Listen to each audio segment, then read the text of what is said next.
સુરત, ભરૂચ, નર્મદા સહિત ગીર સોમનાથ, અમરેલી અને ભાવનગરમાં આજે ખાબકી શકે અત્યંત ભારે વરસાદ. તો સૌરાષ્ટ્ર અને દક્ષિણ ગુજરાતના 10 જિલ્લાઓમાં ઓરેન્જ એલર્ટ.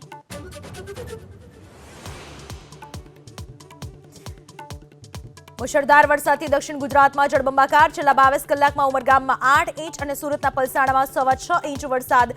સરથાણા પોલીસ મથકમાં ભરાયા ઘૂંટણસમા પાણી.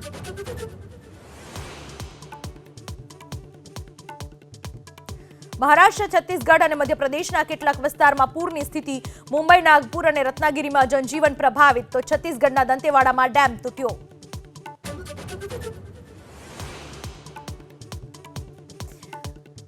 આજથી શરૂ થશે સંસદમાં બજેટ સેશન. લોકસભા અને રાજ્યસભામાં રજૂ કરાશે આર્થિક સર્વેક્ષણ. કાલે સામાન્ય બજેટ રજૂ કરશે નાણામંત્રી નિર્મલા સીતારમણ.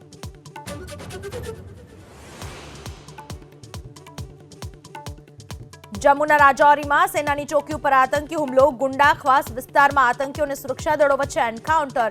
સેનાનું સર્ચ ઓપરેશન યથાવત.